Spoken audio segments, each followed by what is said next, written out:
Welcome back, I'm Sarah and this is your weekly Witchfix. Today we'll be taking a look at NBC's Merlin miniseries.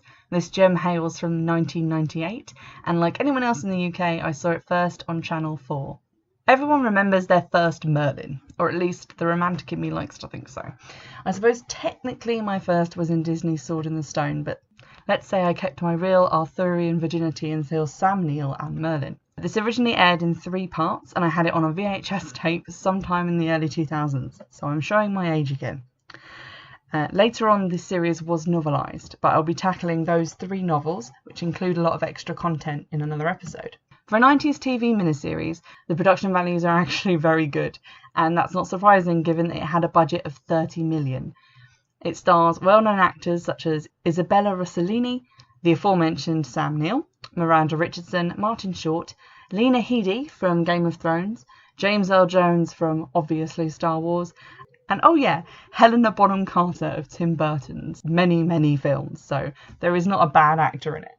Except maybe the soothsayer, but I think he was drunk. The series begins with Queen Mab, who is the god of the old ways in this particular version, and is played by a gorgeously gothic Miranda Richardson.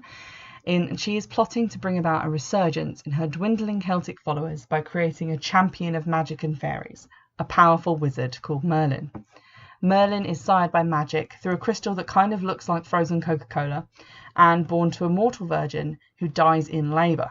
So it kind of sucks to be that actress. Following this, because children don't actually age when taken to the land of fairy, Merlin is raised by an elderly forest wise woman and disillusioned priestess of Mab, Aunt Ambrosia, who is played by Billie Whitelaw from 1976's The Omen. I mean, she's good at childcare, you've got to give her that. Aunt Ambrosia survived the Christian pillaging of sacred groves and wells and now lives deep in the forest in a round hut that I covet to this very day. She's actually a really good character, very brusque and practical, but very loving and a very good mother to Merlin, which is good because although he has 3 mothers, he only ever really knows one. He's raised in the forest and it's all looking good for Queen Mab until teenage Merlin is brought to her kingdom to learn magic from her servant Frick.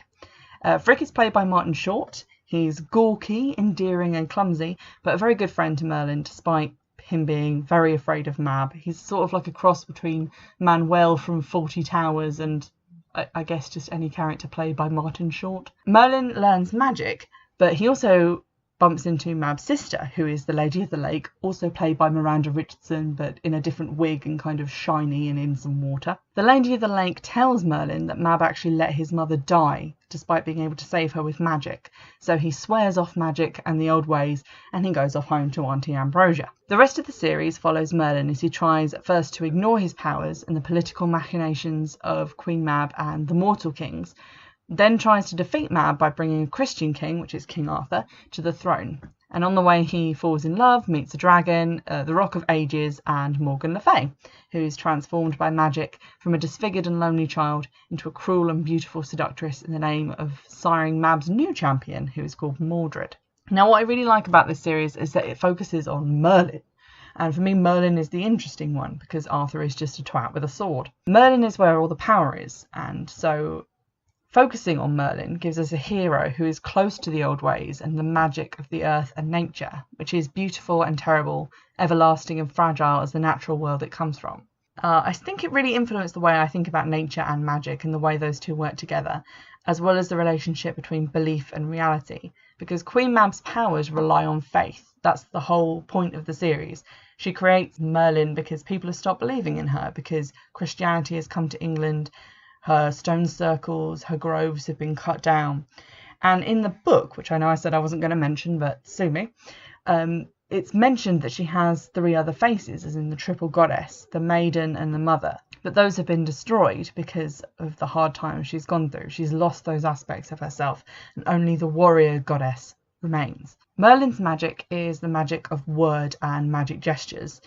Mab is a more expert magic user and does magic by force of will, so she just kind of looks at things and they burst into flames or they move or whatever.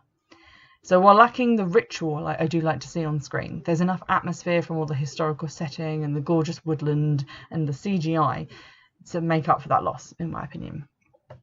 There's thankfully no spangly special effects of magic, and there is some CGI on griffins and dragons and I think a branch that grows because of magic, and it does look a bit dated now, but not as dated as like the first series of Buffy where basically everything was drawn in Crayola. A lesson that can be learned from Merlin is the importance of knowing when and when not to use magic. When called upon by despotic King Vortigern, Merlin is able to tell the king why his castle won't stand with the use of common sense, not magic. Vortigern's architects are actually trying to build the castle over a subterranean lake, and so it keeps falling down. No episode of grand designs for that guy. Often Merlin achieves his goals through cunning rather than magic, and it is a running theme that he actually dislikes using magic and dislikes the hollow nature of Mab's magic.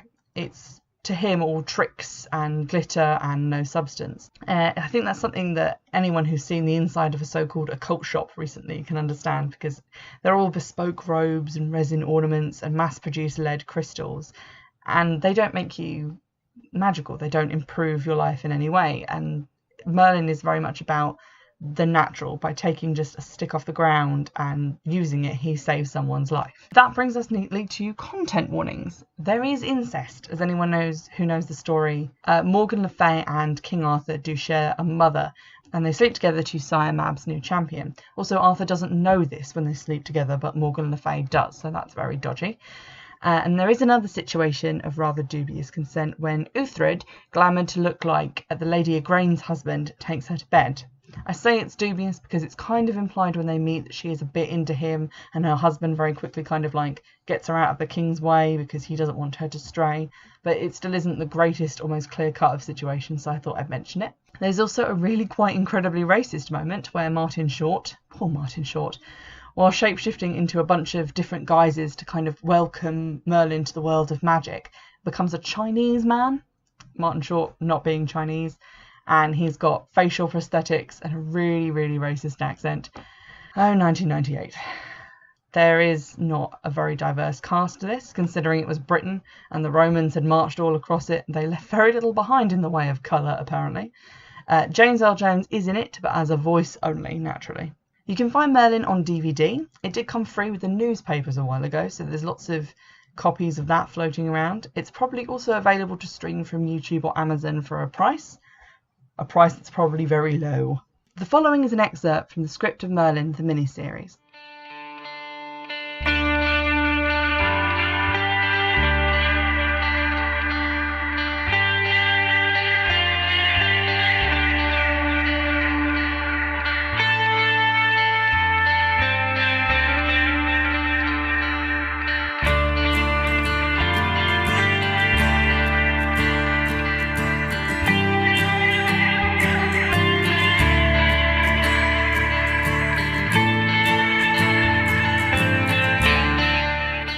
I swear on Ambrosia's grave, and the grave of my mother, I'll only ever use my powers to defeat Queen Mab.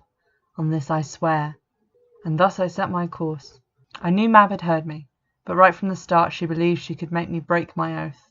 After all, part of her was in me, and so she waited patiently in the shadows for the time when she could strike and make me see the error of my ways. So the world turned and turned again. The rain fell on the just and unjust alike. Men and women were cut down like wheat, to be born again strong. Mab had to wait for years, but it didn't matter. Those years passed as if in seconds. This has been your Witchfix. Remember, you can get in touch at witchfixpodcast@gmail.com, and if you'd like, you can support the podcast by purchasing a copy of my own novel, Wayward, on Amazon for 99p. I hope you've enjoyed this episode, and I'll see you next week. Bye!